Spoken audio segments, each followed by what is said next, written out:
G'day, I'm Mike, and welcome to Ask the Point, a series where I sit in the chair of comfort with a cup of chocolate and answer your questions about mathematics.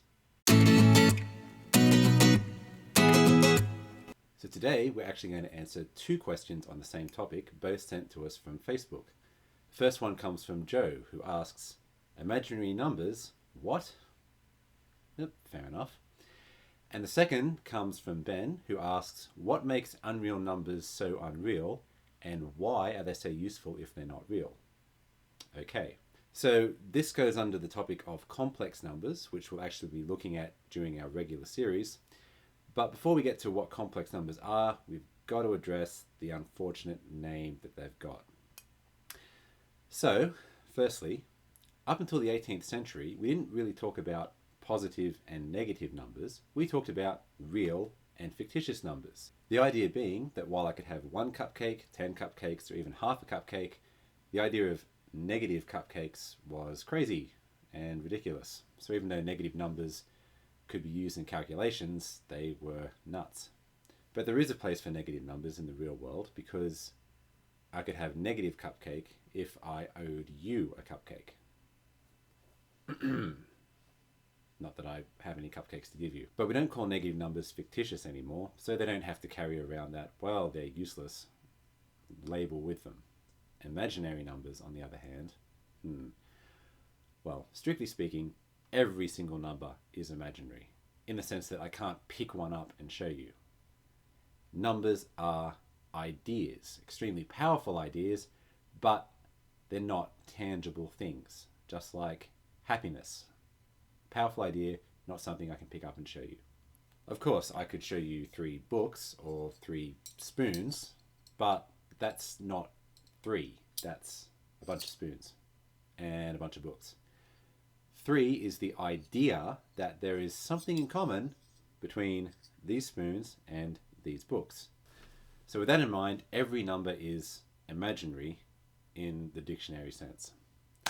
But what do we mean by real numbers and imaginary numbers mathematically? All right, let's look at the history of numbers. We start off with the set of whole numbers, or counting numbers, or natural numbers. And we use the symbol n to describe the collection of all those numbers.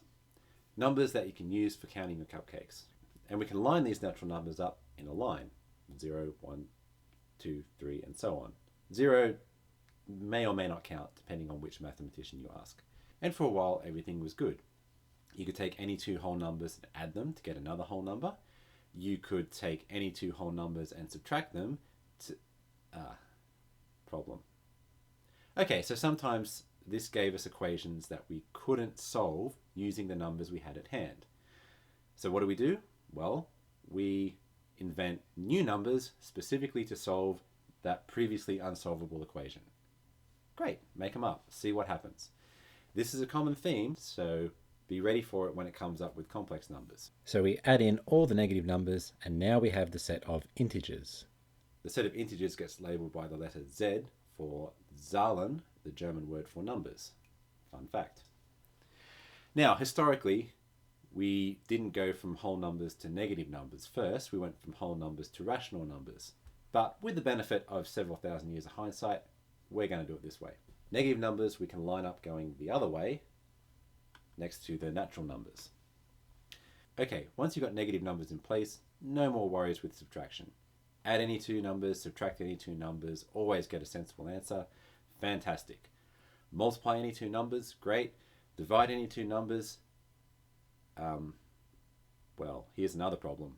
Because what happens if we try and divide 1 by 2? Or in other words, what happens if we try and solve this equation? Not going to happen. So what do? Well, we invent new numbers specifically to solve these previously unsolvable equations. These new numbers get the symbol Q for quotient, and we call them the rational numbers. Rational, ratio, fraction. Interestingly enough, the word rational was first used to describe numbers before describing states of mind. So if you were an irrational person, that used to mean that you were as crazy as a number that you couldn't write as a fraction. Fun fact. Rational numbers fill in the gaps between whole numbers. Kinda, sorta. They don't fill it in completely. For that, we've got to go to the next level. Okay, so with rationals in place, now we're great. Adding, subtracting, multiplying, dividing, no issues at all. We can take numbers and square them and get good answers. We can take numbers and take their square roots. Sometimes, not always. Not a problem. Okay, so the next thing we do is we invent more numbers to solve equations like x squared equals 2. The answer to which can't be written as a fraction. And the Greeks had a fantastic proof of that millennia ago, which, so legend has it, got someone killed when he tried to reveal the secrets, because having numbers that couldn't be written as fractions really messed with the Greek view of the world. Another fun fact, in a way that you can make mathematically precise, pretty much no numbers are rational. They're pretty much all irrational. Another topic for another time.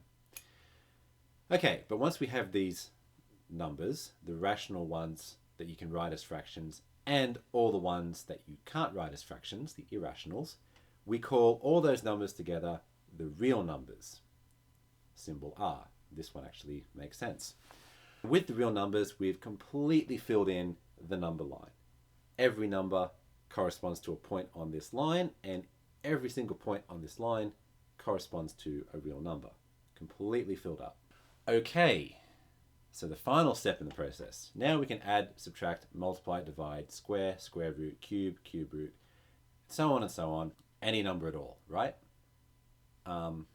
Well, not exactly, because what happens when you try and solve this equation? Find a number that when you square it gives you -1. Well, that's a problem, because it can't be a positive number, because whenever you square a positive number, you get a positive answer. And it can't be a negative number, because whenever you square a negative number, you also get a positive answer. And it can't be 0, because if you square 0, you get 0. So there is no real number that works. What are we going to do? Same thing we've always done. Make up a new number specifically to solve this equation. And we'll call this one I. Now, this one is not going to fit anywhere on the number line. We've filled it up completely with real numbers. So what are we going to do? Well, we'll make a second number line. And on this number line, everything will be in terms of I. So we'll have I here, and we'll have 2 times I here, which should be the same as I plus I, and 3 times I and 4 times I, which means that half of I should go here, and 0 times I, well, that should still be 0, so that goes there, and -I, -2I, and so on. A whole nother number line, which is the same as before, except everything's got an I attached to it. Now, this new number line, let's call it the imaginary axis. What a terrible word choice, but hey, we're stuck with it.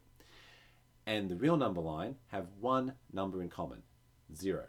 So that means we can glue them together right here. And now we have not a number line, but a number plane, the complex plane, or the argon plane. And this is the space where all our complex numbers live. They're actually 2-dimensional. And with that, we're finally done. Add, subtract, multiply, divide, square, square root, anything you like, no problems at all. And we're guaranteed there's no more problems by the fundamental theorem of algebra, which you'll come across at university. So we've closed all the mathematical loopholes, but is there any practical point to having these complex numbers? Well, yeah, there's tons. Mathematically speaking, complex numbers were first discovered by the Italian mathematician Girolamo Cardano, sorry if I messed that pronunciation up, and he used them to solve a version of the quadratic formula. So if you know the quadratic formula, you can always solve quadratics using it. Cardano was looking at solving cubic equations instead, and he had a method to do it, but the intermediate steps involved these imaginary numbers, these numbers living on the imaginary axis. By the time you got to the end of the solution, those imaginary numbers had gone and you were left with just real numbers, but the intermediate steps were imaginary, so they were useful in getting real answers. Apart from mathematics, physicists use complex numbers all the time, especially in quantum theory, which is the physics of pretty much everything that's not involving gravity. For instance, electricity and magnetism actually turn out to be two sides of the same coin. And electricity and magnetism travel in waves. If you wanted to talk about waves, then it's useful to use two numbers. One to talk about how big the wave is, and one to talk about where you are along the wave, if you're at a peak or a trough or somewhere in between. But because complex numbers are two-dimensional, you can get those two pieces of information in just the one complex number. So they make the physics very nice. And when you do quantum theory and you're talking about matter as probability waves and your mind is kind of exploding, then because you're dealing with waves again, complex numbers come in handy.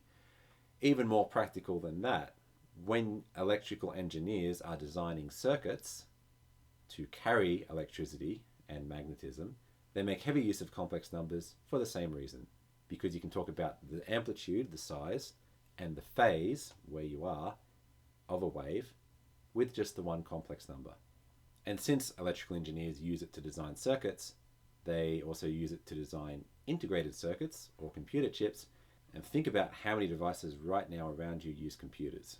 The fact that you're watching this means we've made use of a whole bunch of integrated circuits that were designed with complex numbers. So that about wraps it up for today. Let us know in the comments if you know of any other great uses for complex numbers. If you have any questions that you'd like to see answered, then send them in to the comments or to our social media sites, like our Facebook page, where you can also meet other awesome people and ask them lots of questions too. Don't forget to subscribe so you get these videos delivered fresh. If you enjoyed the video, let us know with a like. Until next time, have a good one, and we'll see you on the next episode of The Point.